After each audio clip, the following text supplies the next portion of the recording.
Halo, Assalamualaikum warahmatullahi wabarakatuh. Kembali di kelas 30 hari mahir bahasa Inggris dari nol dan masih bersama saya, Gio Satriani. Oke, teman-teman apa kabar semuanya? Selalu baik dan selalu semangat ya. Right, kita sudah sampai pada hari yang ke-13. Apa yang akan kita pelajari pada hari yang ke-13 ini? Nah, hari ini kita akan belajar bagaimana bercerita lebih banyak ya. Jadi praktek speaking yang lebih banyak. Nah, mempraktekkan beberapa hal yang teman-teman sudah pelajari sebelumnya. Right, hari ini kita akan belajar telling daily routines ya. Ada yang disebut telling daily activities. Sama ya, artinya yaitu bagaimana kita menceritakan aktivitas sehari-hari. Oke. Nah, jadi menceritakan aktivitas sehari-hari ini bisa menjadi topik untuk latihan speaking yang bagus ya. Karena teman-teman tidak perlu terlalu banyak menyusun ide ya, karena semuanya sudah terjadi pada diri teman-teman sendiri. Right. Nah, tapi tetap ada beberapa hal yang teman-teman perlu ketahui agar bisa lebih mudah dan lebih baik dalam menceritakan daily routines ya atau aktivitas sehari-hari. Nah, bagaimana cara menceritakan aktivitas sehari-hari itu? Yang pertama, gunakan kosakata aktivitas sehari-hari ya. Nah, jadi teman-teman bisa mencoba mengingat-ingat aktivitas yang lazim dilakukan sehari-hari ya. Misalnya, nah ada wake up, wash my face ya, wake up bangun tidur, kemudian wash my face mencuci muka ya, kemudian have shower, mandi, etc. dan sebagainya. Ya. Nah, kalau mau tambahin ya misalnya bekerja ya, kemudian tidur siang, makan ya, sarapan, makan siang, makan malam. Nah, ini kosakata aktivitas sehari-hari. Nah, maka teman-teman harus pelajari itu ya, harus tahu ya. Kalau belum belum tahu, boleh dihafalin kosakatanya ya. Yang jelas jangan menghafalkan ceritanya, tapi hafalkan kosakatanya. Yang kedua, gunakan keterangan waktu. Nah, ini cara agar aktivitas sehari-hari yang kita ceritakan itu lebih detail ya, lebih jelas kapan terjadinya. Kemarin teman-teman sudah belajar tentang telling time. Nah, sekarang waktunya untuk praktek telling time dalam cerita ya. Ya, pada pertemuan sebelumnya kan teman-teman hanya praktek membaca jam ya. Membaca jam. Nah, sekarang menggunakan jam itu dalam bercerita. Misalnya, nah ada kata at 7:30 ya contohnya, at 6 o'clock, at 7:15 dan seterusnya ya. Nah, ini praktekkan ya. Kemudian yang ketiga, gunakan kata hubung kronologis ya. Kata hubung pengurut aktivitas atau peristiwa. Nah, ini fungsinya agar aktivitas teman-teman itu bisa tersusun rapi ya, nggak lompat-lompat. Habis cerita di pagi hari, kemudian cerita di sore harinya, kemudian siangnya. Nah, jadi bolak-balik ya. Nah, jadi biar urutannya itu jelas ya, kronologis aktivitasnya itu jelas, maka teman-teman bisa menggunakan kata hubung yang bersifat kronologis ini. Misalnya then ya, kemudian kemudian after that ya, setelah itu, before sebelum ya, etc. dan sebagainya. Alright, nah saya akan kasih contoh ya biar teman-teman lebih bisa memahami ya cara bagaimana bercerita aktivitas sehari-hari. Oke, nah misalnya ini ya, teman-teman bisa mengawal dengan sapaan, oke ya, misalnya seperti ini. Hello everyone. Hello everyone ya, sapaan. Halo semuanya begitu. I would like to tell you my daily routine.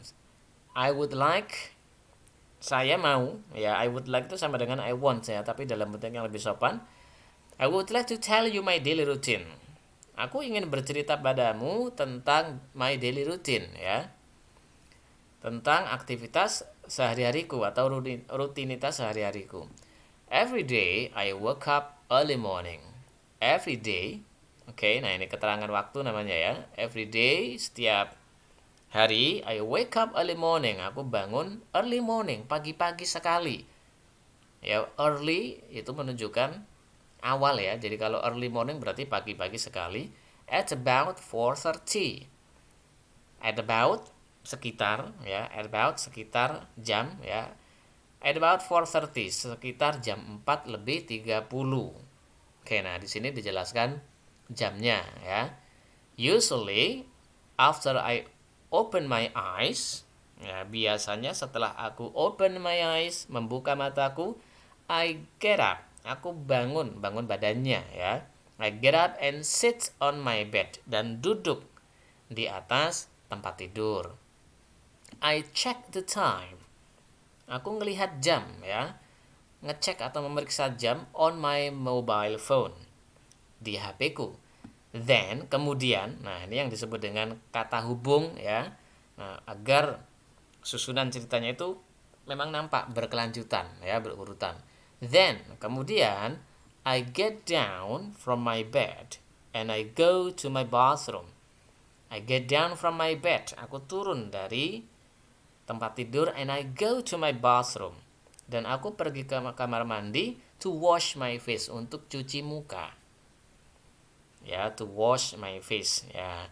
Kalau diartikan mencuci muka, wash face gitu saja ya. Nah, tapi dalam bahasa Inggris harus jelas face-nya siapa gitu. Maka teman-teman harus menyertakan my face ya, wash my face, mencuci mukaku. To brush my teeth, menggosok gigi, and to take wudu before I do subuh prayer. Dan ambil wudu before I do subuh prayer, sebelum aku mengerjakan sholat subuh. Okay. After doing the subuh prayer, setelah mengerjakan sholat subuh, I make a cup of coffee. Aku membuat secangkir kopi to enjoy my morning, untuk menikmati pagi hariku, while I check some news, sambil aku lihat-lihat berita ya, news on my mobile phone, di HP. Nah, kalau zaman dulu cenderungnya baca koran gitu ya. Kalau sekarang orang lebih banyak yang memilih HP karena lebih praktis gitu ya. Oke. At 6 o'clock, nah, ada keterangan jam lagi di sini ya. At 6 o'clock, pada jam 6 tepat, I have shower. Aku mandi. Then I get dressed. Kemudian aku mengenakan baju. Ya, get dressed itu mengenakan baju. And prepare myself to go to my office. Dan bersiap-siap ya. Kalau diartikan perkata, dan menyiapkan diriku maksudnya, dan bersiap-siap to go to my office, untuk pergi ke kantor. But tapi before I go, sebelum aku pergi, I always eat a piece of bread. Oke. Mohon maaf, ini ada typo ya. Tulisannya bukan PAC seperti ini, tapi PIAC ya. PIAC. Alright, nanti akan saya tulis di kolom deskripsi ya. A piece of bread, sepotong roti ya. And drink a glass of water for breakfast. Dan minum segelas air untuk sarapan ya. Jadi sarapannya yaitu makan sepotong roti dan minum segelas air. At 7 o'clock, nah pada jam 7 tepat, I go to my office by my car. Aku pergi ke kantor dengan mobil ya, dengan mengendarai mobilku. I arrived at my office around 15 minutes later. Aku tiba di kantorku sekitar 15 menit kemudian ya. I start my work at 7:30. Aku memulai pekerjaanku at 7:30, jam 7:30 in the morning, di pagi hari. And I come back from work, dan aku pulang dari kerja at 3 o'clock in the afternoon, pada jam 3 tepat di sore hari. I have lunch at my office. Aku makan siangnya di kantor. But I don't have time to take a nap. Tapi aku nggak ada waktu untuk tidur siang ya. Take a nap itu tidur siang. And only take a rest a moment. Aku hanya istirahat sebentar. In the evening, I spend my time at home. Di malam hari, aku menghabiskan waktuku di rumah to watch TV, untuk nonton TV, or play games, atau bermain game on my computer, di komputer ya, before I go to bed, sebelum aku tidur. Oke, tidur itu go to bed ya. Kalau sleep itu sudah dalam keadaan terpejam, gak sadar, itu namanya sleep ya. Nah, tapi kalau kita mau bilang saya mau tidur, nah itu I want to go to bed. Itu ya.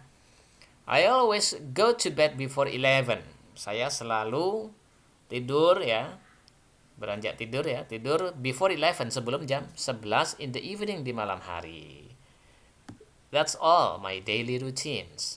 Nah, itulah aktivitas sehari-hariku. Oke, nah itu contoh ya. Ya, teman-teman bisa lebih panjang lagi, lebih detail lagi ceritanya ya. Remember, the longer the better ya. Yang penting jangan terlalu singkat ya. Setidaknya seperti contoh ini. Nah, itu sudah oke ya. Jadi aktivitas pagi hari ada, siang hari ada, malam hari juga ada. Oke, silakan berlatih teman-teman ya, berlatih, mengulang kosakata yang tidak diketahui bisa dicari ya, boleh tanya sama saya langsung. Nah, lihat Google juga boleh. Tetap semangat ya, dan jangan lupa, if you think you can, you can.